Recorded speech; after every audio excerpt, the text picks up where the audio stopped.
We're continuing in our Luke 18 series.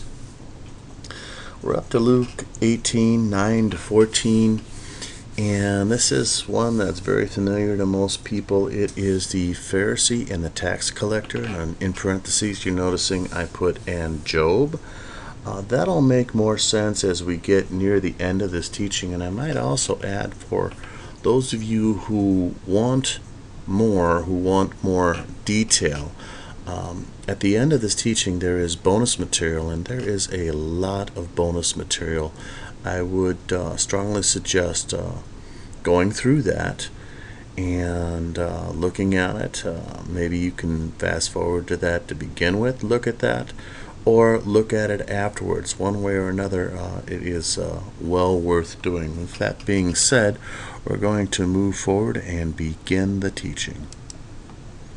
The verses that we're looking at are Luke chapter 18, verses 9 to 14. And he spake this parable unto certain which trusted in themselves that they were righteous, and despised others. 2 men went up into the temple to pray, the one a Pharisee and the other a publican. The Pharisee stood and prayed thus with himself: God, I thank thee that I am not as other men are, extortioners, unjust, adulterers, or even as this publican. I fast twice in the week, I give tithes of all that I possess. And the publican, standing afar off, would not lift up so much as his eyes unto heaven, but smote upon his breast, saying, God, be merciful to me, a sinner. I tell you, this man went down to his house justified rather than the other. For every one that exalteth himself shall be abased, and he that humbleth himself shall be exalted. I want to start out, break this down a couple of verses at a time, looking at verses 9 and 10. And he spake this parable unto certain which trusted in themselves that they were righteous, and despised others. Then we talk about 2 men that went up into the temple to pray. One of these men is a Pharisee, the other one is a publican. And the temple was a place of prayer, but the most prominent feature of the temple worship in the minds of the people was sacrifice. The temple was the picture of the presence or the indwelling of God. Within temple worship, people were permitted to offer individual sacrifices. The parable, however, probably depicts the daily sacrifice, the tamid, which were offered twice daily, morning and afternoon. You're looking at what we would call a 9 o'clock and a 3 o'clock.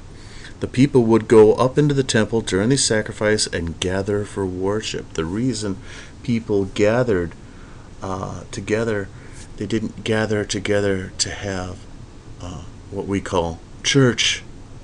The reason they gathered together was to pray together as a community. The people would go to the temple during these sacrifices and gather for worship. During the second temple period, prayers were added to the service. The people would pray during the time of incense. The picture created by the opening of the parable suggests that the 2 individuals went up to the temple to pray at the appointed time of the daily sacrifices.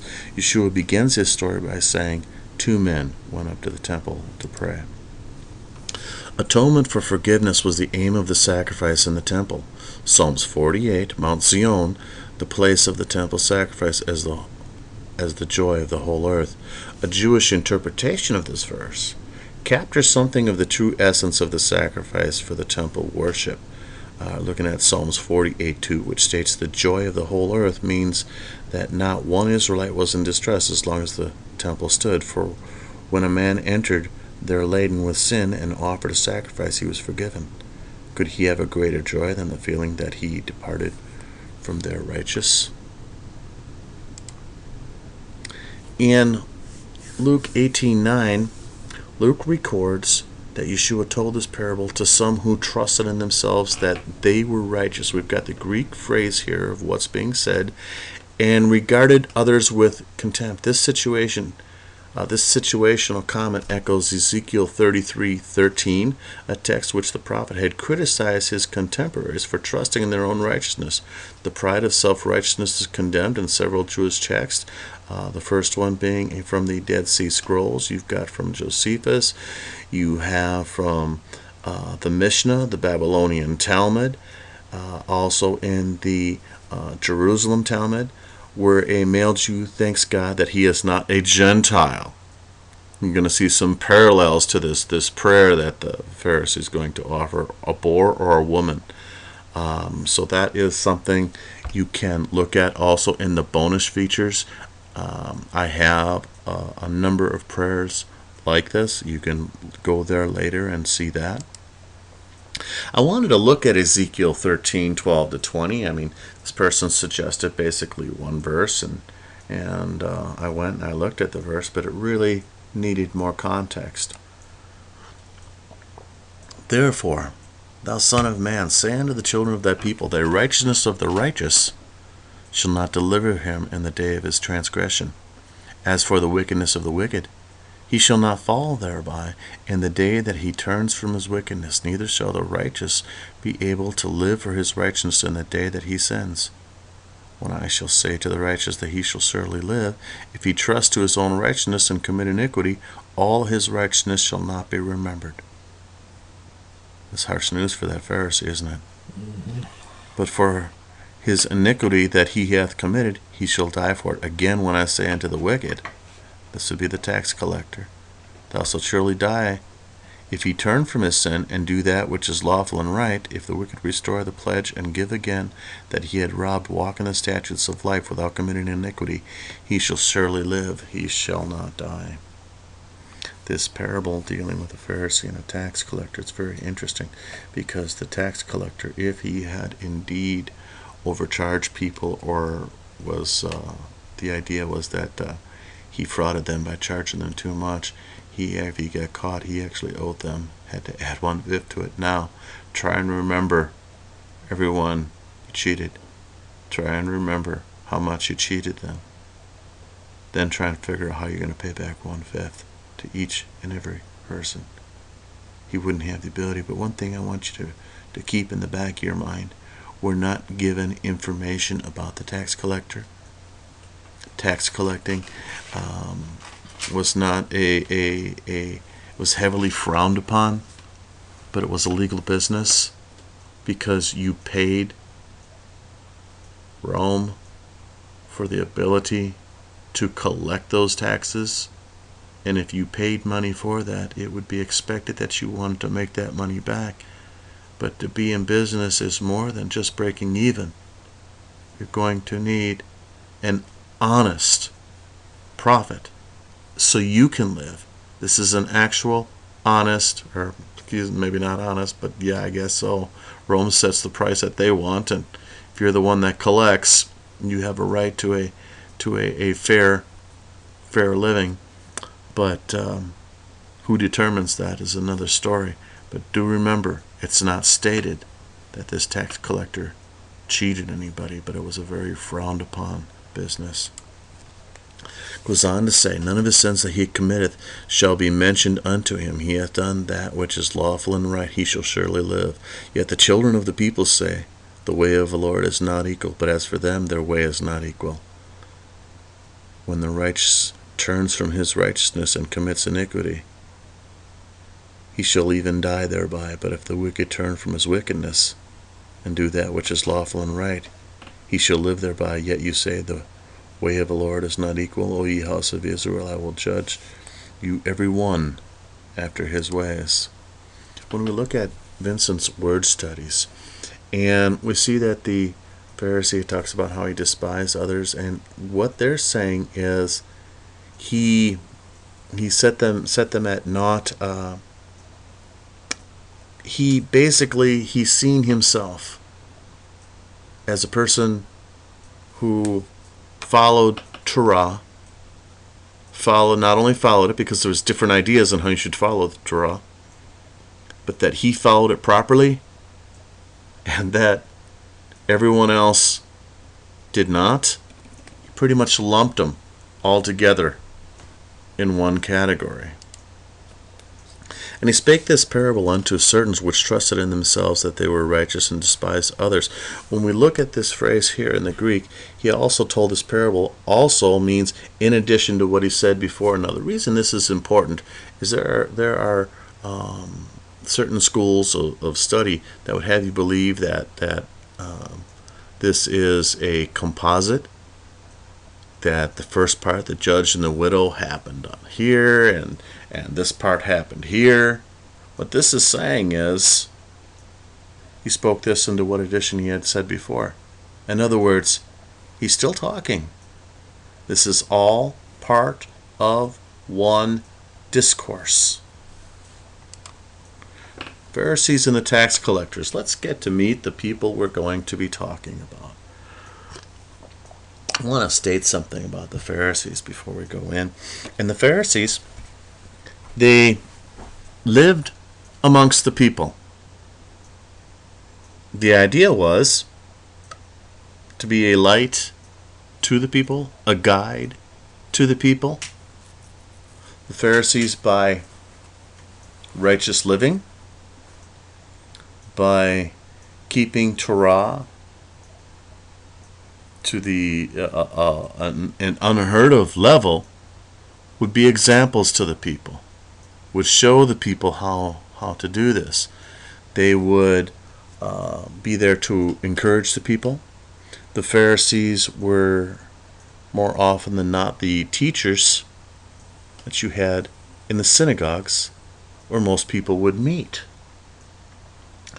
So as such, they would be the examples of Torah obedience for the people. So the people themselves would set them on a very high pedestal. The Pharisees, and this is fascinating.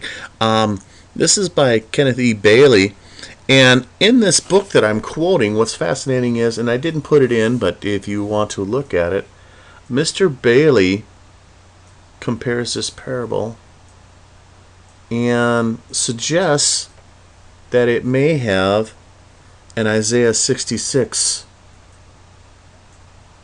background to it. We didn't have time to go through. That would be a teaching in and of itself. But it is definitely something worth looking at. And this phrase here is just something that really is beautifully stated. The Pharisee thought of the law as a garden of flowers. To protect the garden and the flowers, they opted to build a fence around the law. That is, they felt obliged to go beyond the requirements of a law in order to ensure that no part of it was violated. Without a fence around the garden, someone might just step in on one of the flowers. Pharisees, they were highly respected among most Jews and would have been considered righteous, scrupulous in their efforts to obey God. Remember, I said that they were the light. They were a guiding light. They were teachers. They were moral leaders. We would say that they helped calibrate the moral compass, as it were. In fasting twice a week, apparently on Monday to Thursday. Now, what's going on here is Monday and Thursday were market days. In the agrarian culture of the first century, you did not have people who were on the upper end of the income scale. Most were just getting by. You can't afford to go from where you are to the temple daily and then still get back home in time to finish your work. So what did you do? But you still needed something from the market, didn't you? Mm-hmm. So you weren't going to be there on Shabbat. So you went there, you left on what we would call Sunday. You would get there on Monday. You would be there, you would get your supplies, and then as long as you were there, you were already there, you would go to temple services as long as you were already there. Then you would go back. Then on what we would call Wednesday, you would head back for supplies again. We didn't have refrigeration in these days. You would go back for supplies, and then you would get there Thursday, and as long as you were there, you would do what? You'd go to temple services again. And then you would head back to be home before Shabbat. So the Pharisee probably viewed himself as fasting to make, and this is interesting because there's so much the Pharisee's the bad guy, and this is being told to a Pharisee, and everybody's just taking an angle where the Pharisee really needs to be, taught a lesson. It's a very interesting view of the Pharisee because a time machine wouldn't show that. The Pharisee probably viewed himself as fasting to make atonement for all of Israel. Remember, I said that they had a deep love for Torah, but they also had a love for the people. But as leaders, as I often define religion, is taking the hands of the power of God and putting it into the hands of man. That happens, and you realize you spent all this time, and you realize people just aren't getting it. Or you get frustrated because they're not as smart as you are. They're not as invested in Torah as you are. They're not as interested in Torah as you are. They're not as obedient, and you've been showing them, right? Pretty soon, this attitude can, not that it will, but it can creep in, can it? Mm-hmm. What is that? It's pride. It creeps in through a really, really small crack. In tithing, all he required, he tithed items that he purchased that other people should have already tithed. Now, in the Mishnah, Tractate Demei discusses regulations for tithing produce when one is uncertain whether it has already been tithed. The idea is, you love the Word of God. You love the instructions of God. All increase comes from God. So now, are you going to simply just tithe on what you gain? You got something and the income you earned from that? That's not how the Pharisee looked at it. The Pharisee said, everything is from God. Everything is increase from God. Whether it made me increase or not. That is increase of God. Even if I paid for it, that is increase from God because it comes from God. Somebody should have tithed this. But if nobody thanked God for this initially, then I will. And then when those seeds produce a harvest, I will thank Him again. This is the thing. People say they got so bent out of shape. They were getting so meticulous, They were just too many regulations. No. The heart of the matter for the Pharisee was, if everything comes from God, then the person who initially had the product that I bought, did they thank God? God needs to be thanked. He needs to be honored. I'm not going to let that get away from me. So if they didn't, I will. Is that degrading? Is that legalism? You see, this is where we put those Pharisees into a place where we're not really giving them a fair shot. And we accuse them, of possibly being greedy or legalistic. But we realize within our accusations of not understanding who the Pharisees are,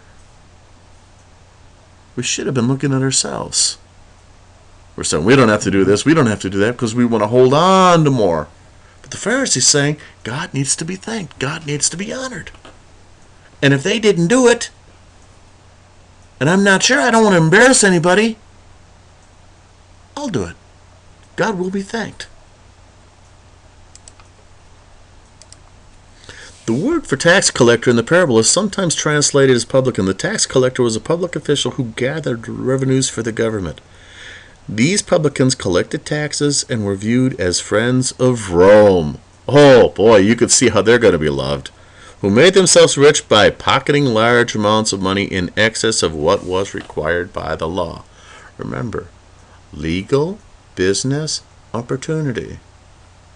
What checks and balances are in place in the first century to keep the tax collector from charging too much? Zero. His own conscience. And, well, no matter what, just because he's working for Rome, and the people are already paying a temple tax, and then they're paying Rome, he's going to be hated. Whether he charges an honest amount or a dishonest amount. So the only checks and balances that he has is his own conscience. But remember, nothing is said whether this was a dishonest tax collector. And the reason I say that is we're going to cover some dishonest tax collectors soon when we get into some other parables. These publicans collected taxes and were viewed as friends of Rome who made themselves rich by pocketing large amounts of money in excess of what was required by law. The listeners realized that although the publican collected taxes for a hated regime, he recognized his own need for God's mercy. The two individuals, one symbolizing good and the other evil, surprised the listeners by their unexpected behavior. The Pharisee was considered to be holy and righteous in the eyes of the first century Jewish audience.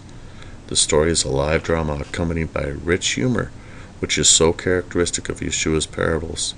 The artistry of the story would have delighted the original listeners. The bad is good, the good is bad. So while certain problems beset properly understanding the parable in its historic context, the point of challenge within the story remains sharply in focus.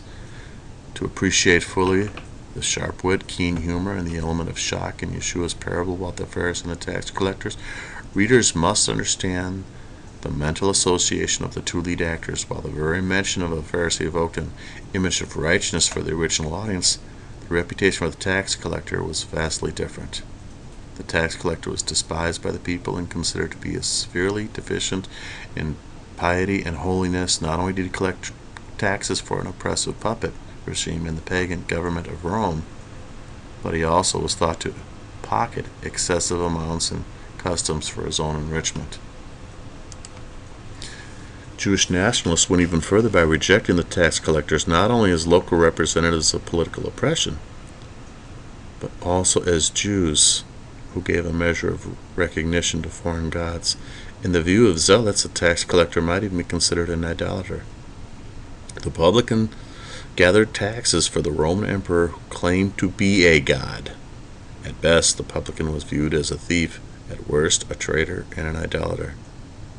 Gang, is this a guy when he goes to the temple is going to be welcome in the group of the rest of the congregation there? No. Hey, I know you! The tax collector of the parable is the perfect picture of evil. A thief, traitor, an idolater, all self-contained in the same person. The Pharisee stood and prayed thus with himself, God, I thank thee. You know, if we stop there, Pharisee's got a pretty good prayer going. After that point where he says, God, I thank thee, it all falls apart. At that point, he doesn't even need God, does he? Because he's actually thanking himself. He's realizing himself. He's not realizing God. Because what he's thanking God for? That he's not as other men. You know, all those other men that he talked about that he despised, you put them all in the same category. I'm not as other men are. Extortioners, unjust, adulterers, or even as this guy over here, this publican, this tax collector. Man, you want to talk about the lowest of the low? I'm not like him. Remember that danger I told you that talked about? You started with a love of God. You started with a love of the instructions he gave you. You went out of your way to protect them, to make sure that you didn't even get close to breaking the commandments by putting a fence around the Torah, right? But a danger can set in that because of everything you do, that it's you. You forgot somewhere down the line that you were doing it out of a love for God. He says, I fast twice a week. I give tithes of all that I possess. In Luke 18:11, the Greek phrase for having taking his stand in Luke is always used of a person who is about to make an important statement. Excuse me, everyone? I fast twice a week. Yep, that's me. That's me. I give tithes of everything because, well, you guys might not have done it. Yep, that's me. That's how much I love God. No applause, just throw money. You know, You look at the, what would we call this? Grandstanding? There's a bit of grandstanding going on here. There's a person who's lifting himself up. How does this parable end? It ends by God talking about what happens to those who lift themselves up and those who humble themselves before the Lord. This guy is bringing himself up. He's drawing attention to himself, how good he is. And meaning that the person stood up from sitting, or that he took a position or a place from which to speak. Here may suggest that a Pharisee took a position where he could be seen by the public. This doesn't mean that all Pharisees did it. This was an inherent danger within anything you do in your walk with the Lord. It's a narrow road. There are ditches on either side. This was a ditch you could fall into. This is a very real and present danger. The Pharisee thinks of others as being sinners. The publican thinks of himself alone as being the sinner, and not others. This is a mark of true contrition. It finds no comfort at all in the fact that there are many other and greater sinners. It sees only itself before God, only itself as the sinner who is unable to answer God for his sins. Now the Pharisee, this is so fascinating to me. What started as a love for God, what started as a love for the commandments of God, for the things that God has given him to given us, whereby we may sanctify the name of God, where we may glorify God. He would be teaching the people. He would be that moral compass for the people, right? That's an honor. That's a privilege to be able to serve God in that manner. But how are you serving God if you're in that manner, if you're looking down upon someone else? How are you going to teach that person? How are you going to guide that person? How are you going to inspire somebody that you've already placed yourself in a position of looking down on? How are they going to receive from you? Something to think about. Something to think about. In the prayer of the Pharisees in 1811, the reference to thieves, rogues, adulterers echoes the 7th and 8th commandments of the 10 Commandments, aka the Decalogue, with the middle term, rogues, being a generic reference to lawlessness or Torahlessness. Both the Pharisee's fasting and his tithing reflect a man of some financial means. Moreover, it is likely that these pious, virtuous, and meritorious acts were not taken on only for the Pharisee's benefit. Within the parable, it appears that the Pharisee is portrayed as understanding his fasting as meritorious or vicarious, surely not as an act of repentance for himself, but possibly for the sins of Israel. Second, as noted, his exceptionally generous tithing is not only for himself, but he vicariously tithes on behalf of those who did not tithe. Remember, we talked about this.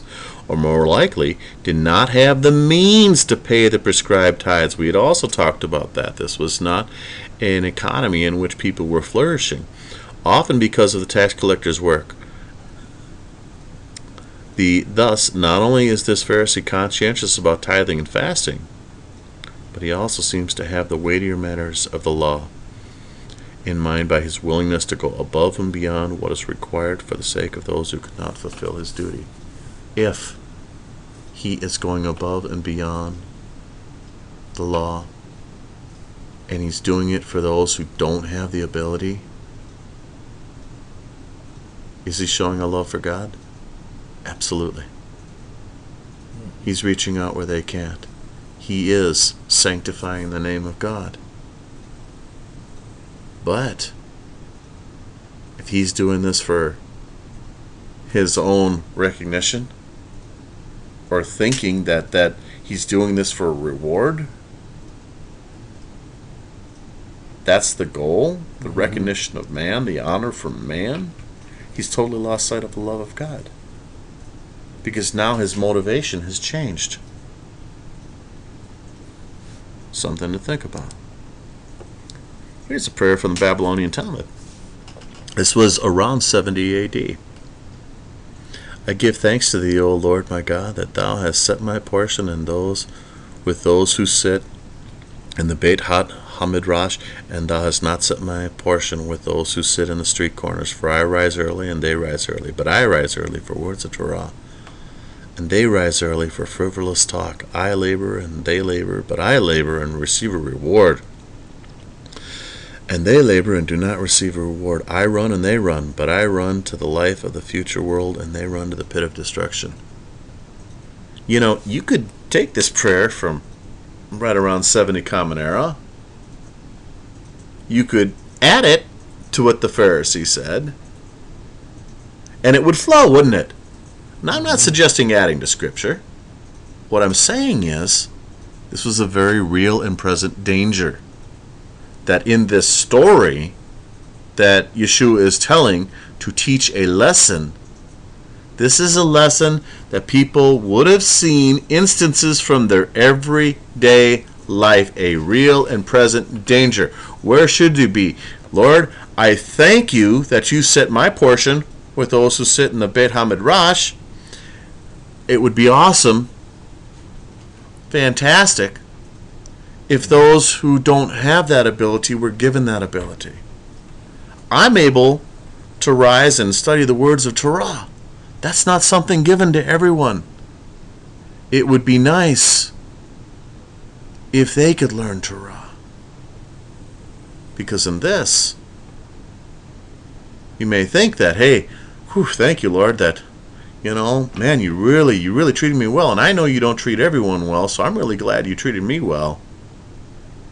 But if they treated you well, to whom much is given, much is expected, isn't it? Mm-hmm. Right. This type of mindset only has thanks for itself. And the publican standing far off would not lift up so much as his eyes unto heaven, but he smote upon his breast, saying, God, be merciful to me, a sinner. The tax collector's reticence to look up to heaven, 1813, echoes Ezra's prayer upon hearing of the numerous mixed marriages in Jerusalem.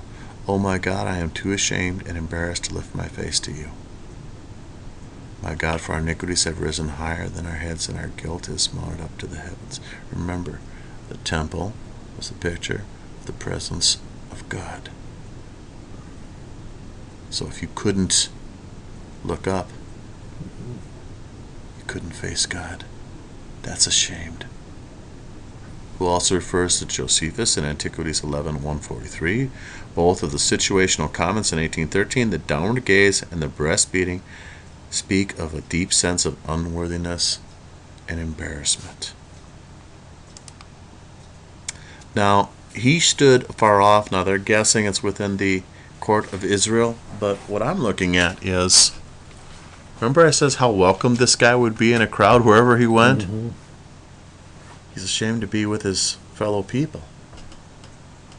Refused even to raise his eyes to heaven. In an Old Testament attitude of prayer, Septuagintism is used. In 1 Enoch 13:5, it says, they did raise their eyes to heaven out of shame for the sins which they had been condemned. Who raised their eyes to heaven out of shame for the sins which they had been condemned?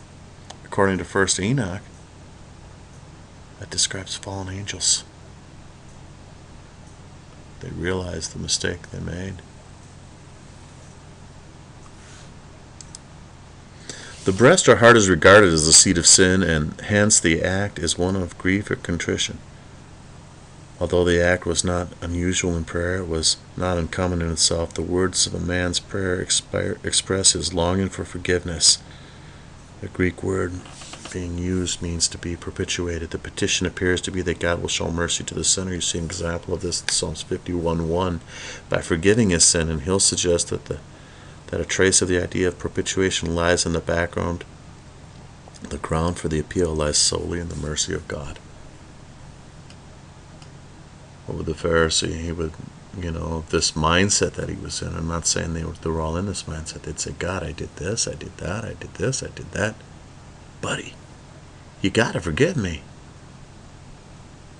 What would the tax collectors say? Man, I can't think of a good reason you should forgive me. Do it for the glory of your own name. No matter how good you are, Gospels tell us that unless our righteousness shall pass that of the Pharisees, we shall in no wise enter the kingdom of heaven. Gang, they followed Torah to a degree that it was phenomenal. If we got to surpass that, we can only do that through the Son. We can only do that through His righteousness, not our own. Would not lift so much as his eyes. The Jew usually stood with arms outspread, the palms turned upward, as though to receive the gifts of heavens, and the eyes raised unto thee I lift up mine eyes. Psalm 123, 1 and 2. But on the other hand, mine iniquities have taken such hold upon me that I am not able to look up. Psalms 40, 12. O my God, I am ashamed and blush to lift up my face to thee. O my God, for our iniquities are increased over our head, and our trespasses grown up into the heavens. So you see examples of what's going on here within Scripture. Smote upon his breast for the custom of expressing grief. You've got some references there that you can go through. I want to talk a little bit about. It talks about the Pharisee stood, and also amongst standing. What you need to understand, that is the usual position for prayer in the temple, would have been standing. The idea, remember I talked about the temple as a picture of the presence of God.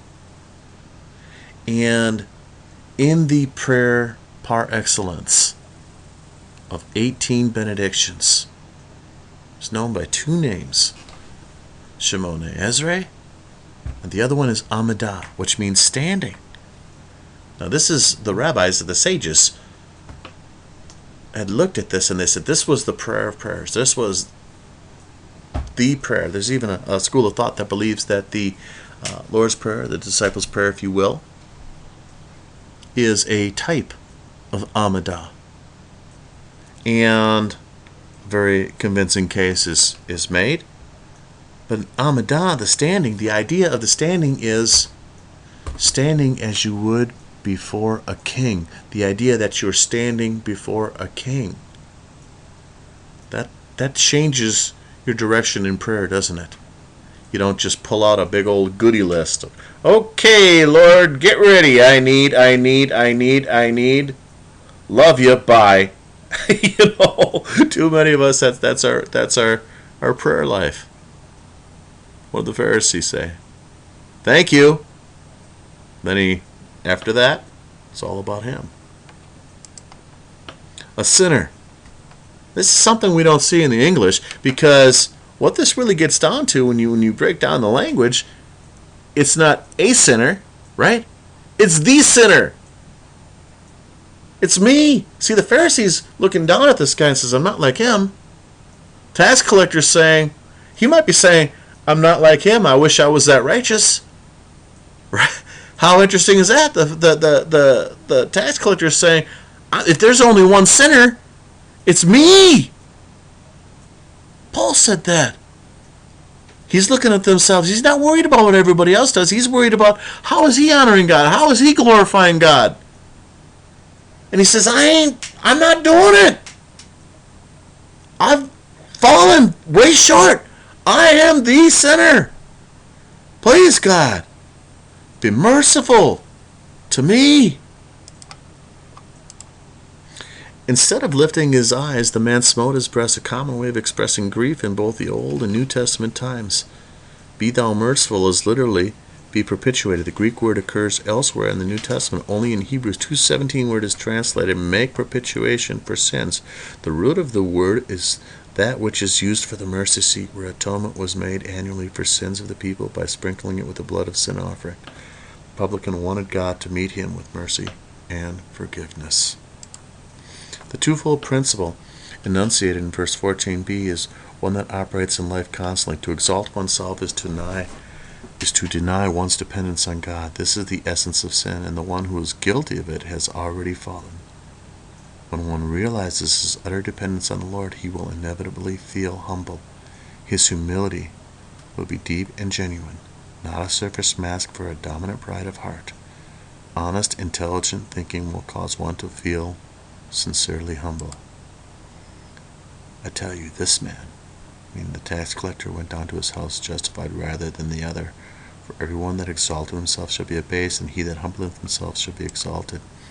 Justified rather than the other. The verb dakeu is here used in the perfect passive. What does that mean? It means that this tax collector wasn't the one who justified himself. Who did?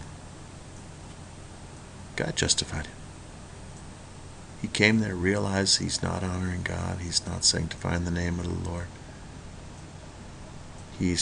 God is not at the center of his life. All he can do is beg for mercy, beg for forgiveness. God sees it. God does the justifying. God considers him righteous because he justified him. Kavanah in Jewish prayer. This is from Brad Young, and it's a wonderful, wonderful article. I thought about putting this in the bonus, but it really fits beautifully within this. The Hebrew word kavanah means intention or true desire of one's heart. Literally, it refers to direction. Often the term means concentration. How can a heart be directed toward God in prayer? The supreme importance of kavanah in the prayer life of the people is emphasized in Jewish literature. The application of the parable of Yeshua must be studied in light of kavanah, namely the direction of one's heart. In the Jerusalem Talmud, the sages discussed the duty of each individual to recite the Shema. Hear, O Israel, the Lord our God, the Lord is one. The rabbis taught that it's not enough to just repeat the words. The intention of the heart is paramount significance. They taught the recitation of the Shema must be accompanied by the intention of the heart. You're not just repeating these rote. You mean it. The word kavanah denotes concentration. It refers to heartfelt sincerity. The heart must be directed to God in prayer. If a person who recites, Hear, O Israel, the Lord our God, the Lord is one, does not concentrate with full intention of the heart, then the person has not fulfilled the obligation to pray. You may as well sing a nursery rhyme, because you haven't prayed. One must remember that recitation of the Shema and rabbinic teachings was connected directly to the kingdom of heaven. To recognize God's kingship in one's individual life means to reject all idolatry. Reciting the Shema possesses far-reaching ramifications. The Lord is made king. The kingdom of heaven is realized. One cannot merely go through the motivation of saying the words. Each person must concentrate and direct his or her heart to God. In Jewish teachings, prayer should be preceded by directing one's heart to God. In fact, the word direction in Hebrew, kavanah, is used as a verb of action. The idea of directing one's heart. The words of the Jewish rabbis that a person must direct his or her heart to God in awe, fear, trembling, and quaking make the meaning of the prayer in Hebrew thought clear. The sincere intention of the heart is needed. The tax collector, by way of contrast, stood far away. He did not stand direct, but hid his chest in shame and distress. The people hearing the story would have placed the tax collector far away from the altar. He was just in sight of the Pharisee. He would look at the Pharisee and says, Man, I need to be like him. And then when the Pharisee sang what he said, he would have known why the Pharisee did it. He wouldn't have seen him as a braggart. He would have said, wish I could honor God to that level. As the people prayed in the temple court during the time of incense after the daily sacrifice, the tax collector did not feel worthy to come near, while the prayer of the Pharisee, who outwardly appeared to be holy, revealed his contempt for other people. The tax collector reached out to God and asked for divine forgiveness.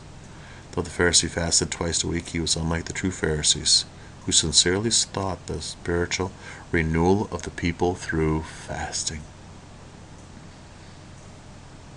Most Pharisees would have felt sorry for the tax collector. They might have prayed for him. He merely exalted himself in his own mind.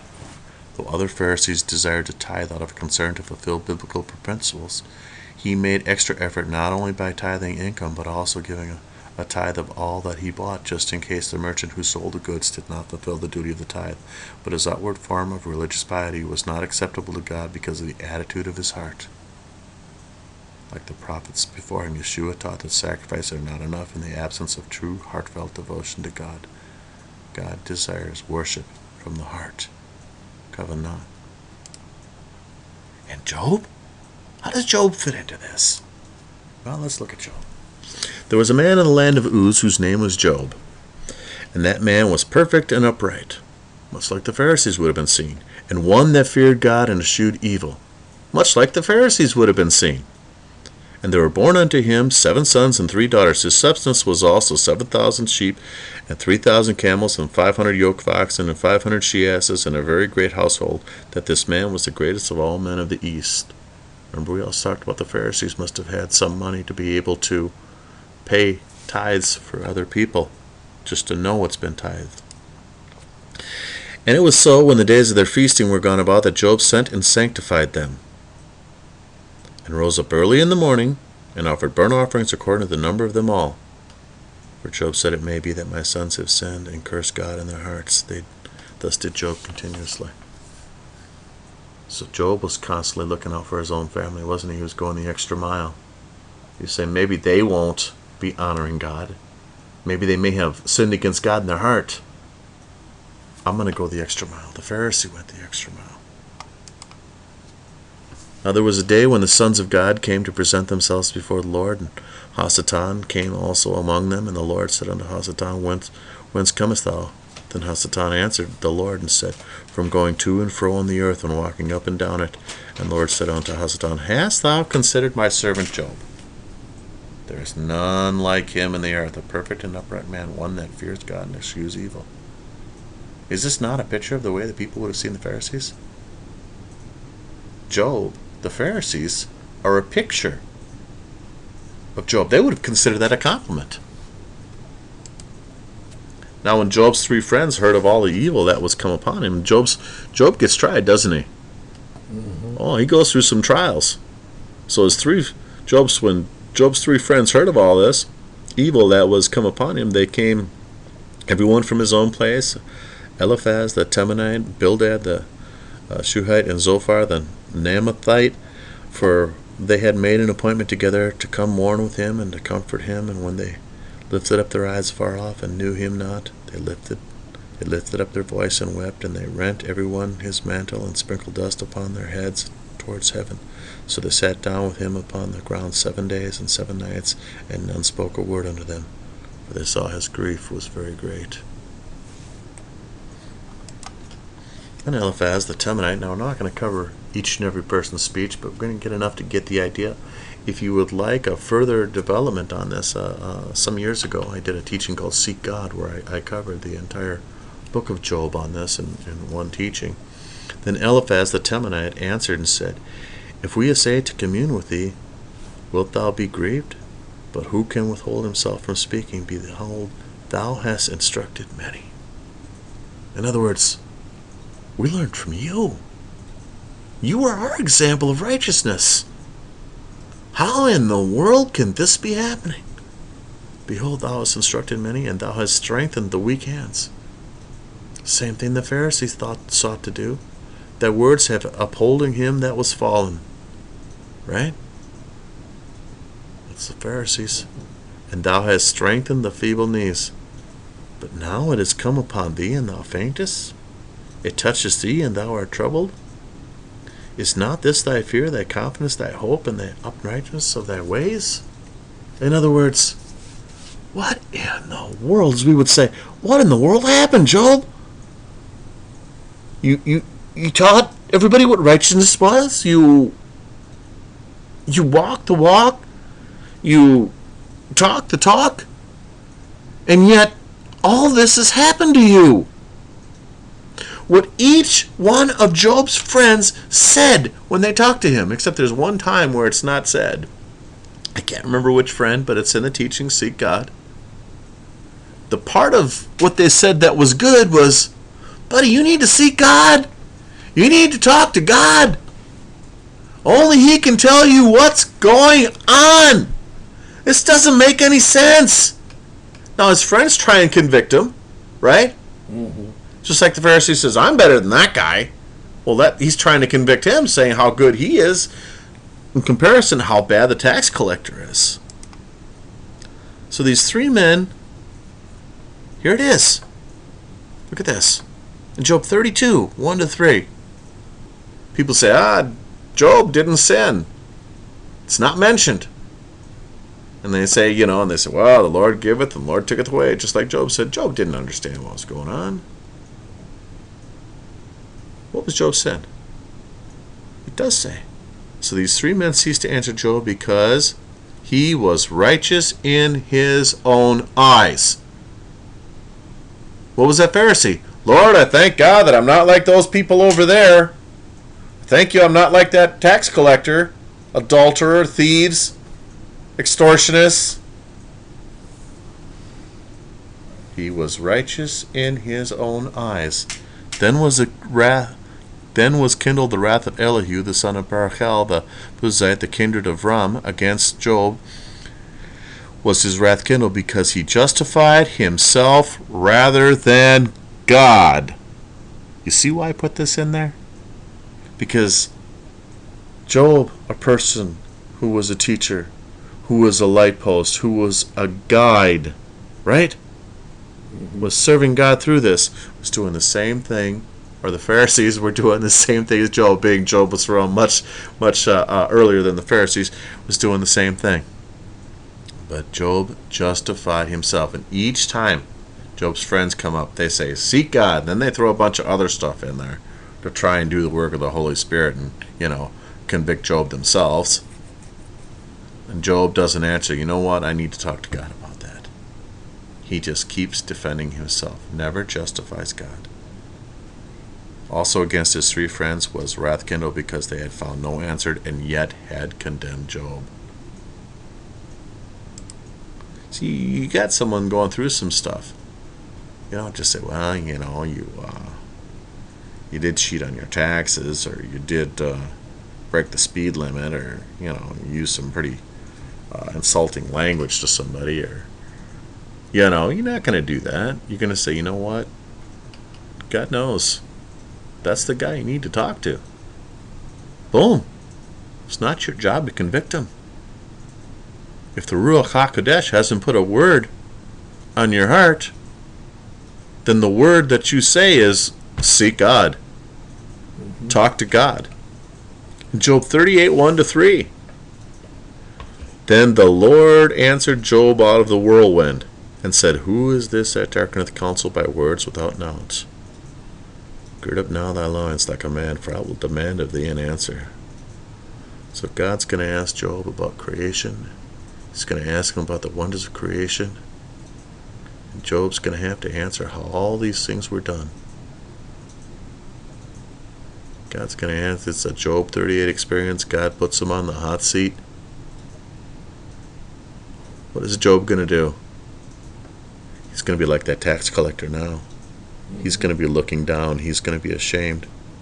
He's not going to have it within him to look up to God, because he's going to be ashamed of the pride that he allowed to sneak in.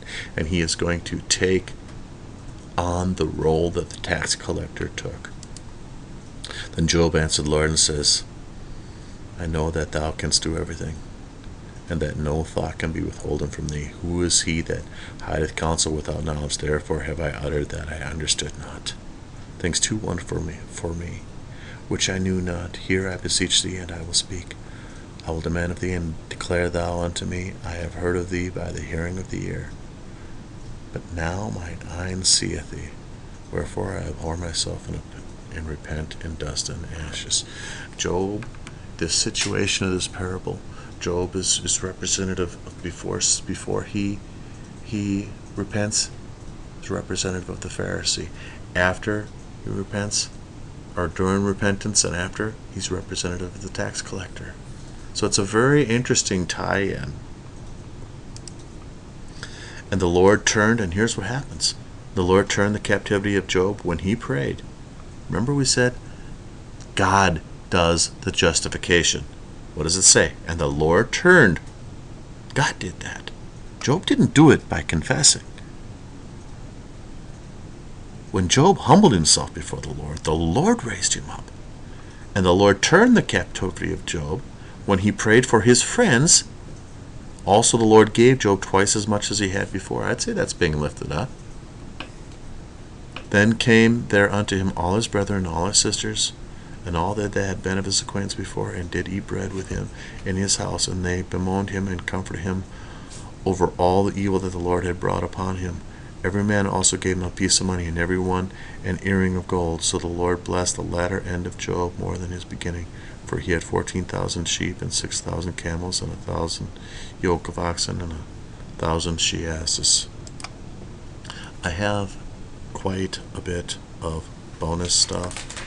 I'm going to be flipping through these pages. I'm not going to be reading them, and this will give you time to go, and you're going to end up stopping your DVD a number of times and writing stuff down, or you're on your Windows media player or whatever media player you're using, and probably turn the volume down. I'm just going through the audio, so there's actually something here for you. I'm going to have a lot of detail on things that came up in the teaching that I wanted to put in the teaching, but at the same point I didn't want the teaching to be 2 hours long, so this was the only place to put them. Oh, a lot of things to look up. A lot of scriptures to look up. Semi-weekly fasts.